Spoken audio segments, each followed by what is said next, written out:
Hello కాకా, ఈ story కనుక నీకు నచ్చితే లైక్ చేయి, షేర్ చేయి. నచ్చకపోతే పూర్తిగా అయితే చూడు, ఓకేనా?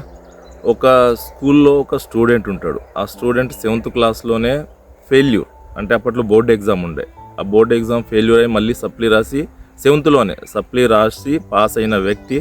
ఇంకా 10th ఉంటుంది ముందు. ఆ 10th క్లాస్ ఎగ్జామ్స్ కూడా బార్డర్ మార్క్స్తోనే పాస్ అయ్యిండు. ఆ బార్డర్ మార్క్స్తో పాస్ అయిన తర్వాత ఇంటర్ ఇక ఎవరు దిక్కున వాళ్ళు వెళ్ళిపోతారు. వెళ్ళిపోయిన తర్వాత ఆ టీచర్లు కూడా అంటారు, అరే ఎగ్జాంపుల్ ఆ స్టూడెంట్ పేరు రాము అనుకోండి, రాము ఎట్లా బతుకుతావురా నువ్వు, ఎట్లా నీ లైఫ్ ఏదో ఒకటి చదువుకొని ఏదో కానిస్టేబుల్ సరే ఇంకో ఏదైనా చదువుకొని మెకానిక్ ఏదో అవి బతుకు అని చెప్పేసి అంటారు. ఎటులాంటి వెళ్ళిపోతారు. వెళ్ళిపోయిన తర్వాత ఒక 15-20 ఇయర్స్ తర్వాత పూర్వ విద్యార్థుల సమ్మేళనం అని ఆ స్కూల్లోనే గెట్ టుగెదర్ పార్టీ పెడతారు. ఆ గెట్ టుగెదర్ పార్టీలో అందరు దాదాపు 90% అందరూ వస్తారు. అందరూ వచ్చి తర్వాత పార్టీలో ఒకరు నేను కానిస్టేబుల్ అయినా అంటాడు, ఒకరు వచ్చేసి నేను టీచర్ అయినా, ఒకరు వచ్చి నేను ఇంకో ఏదో అయినా అని అందరూ మాట్లాడుకుంటూ ఉంటే అంతలోనే ఒక కార్ వచ్చి ఆగుతుంది. ఆ కార్ వచ్చి ఆగిన తర్వాత అందరూ పరిశాన్గా చూస్తూ ఉంటారు ఆ కార్కి వెళ్ళి, ఎవరబ్బా వచ్చిందని. అంతలోనే ఆ కార్ నుండి ఒక మనిషి దిగి ఎవరైతే ఆ స్టూడెంట్కు చదువు చెప్పిన టీచర్ ఉంటారో ఆ టీచర్ దగ్గరికి వెళ్ళి అతని కాళ్ళు మొక్కి, సార్ నమస్కారం, బాగున్నారా సార్ అని అనగానే, బాబు ఎవరు బిడ్డ నువ్వు అని చెప్పేసి మాట్లాడగానే, సార్ గుర్తుందా సార్, నేను 7th క్లాస్లోనే ఫెయిల్ అయిన వ్యక్తిని, అలాగే 10th బార్డర్ మార్క్స్తో పాస్ అయిన రాముని అంటే, అరే రాము ఇంత పెద్దనైనా ఏం చేస్తున్నావు అని అడగంగానే ఆ రాము చిరునవ్వు నవ్వుకుంటా అంటాడు కదా, సార్ నేను ఒక డిస్టిక్ కలెక్టర్ సార్ ఇప్పుడు అంటే. అందరు షాక్.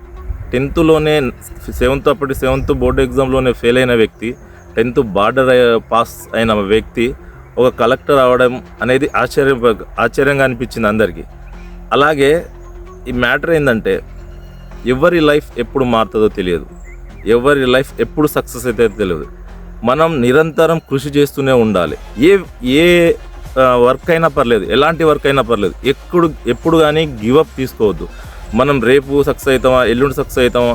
ఇప్పుడు ఎగ్జాంపుల్ చాలా మంది లైఫ్ తీసుకున్నాం అనుకో, మనం వాళ్ళు సక్సెస్ అయిన దానికంటే ముందు ఎంతో స్ట్రగుల్ చేసి ఉంటారు. ఆ స్ట్రగుల్ తర్వాతనే సక్సెస్ గురించి మాట్లాడతారు. అలాగే మన లైఫ్ కూడా, మనం పలానా టైంలో ఫెయిల్యూర్ అయినాం, లేదా అప్పులు అయినాం, లేదా బాధలు పడుతున్నాం, ఇలాంటి మైండ్లో పెట్టుకున్నాం అనుకో మనం ముందుకు నడవలేం.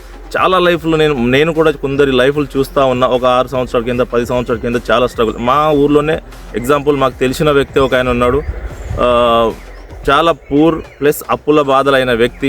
రోజు కష్టపడి వ్యవసాయం చేస్తూ ఇప్పుడు ఒక 16-17 ఎకరాల ఆస్తి సంపాదించుడు. అది ఆయన సక్సెస్. అలాగే ఎవరి సక్సెస్ ఎప్పుడు ఎలా వస్తుందో ఎవరికి తెలియదు. ఎప్పుడు కానీ లైఫ్లో గివప్ తీసుకోవద్దు. అది స్టడీ అయినా, బిజినెస్ అయినా, జాబ్ అయినా, ఎలాంటిదైనా నిరంతరం మనం కృషి చేస్తూనే ఉంటే ఏదో ఒక రోజు మనకు సక్సెస్ కంపల్సరీ వస్తుంది. Thank you.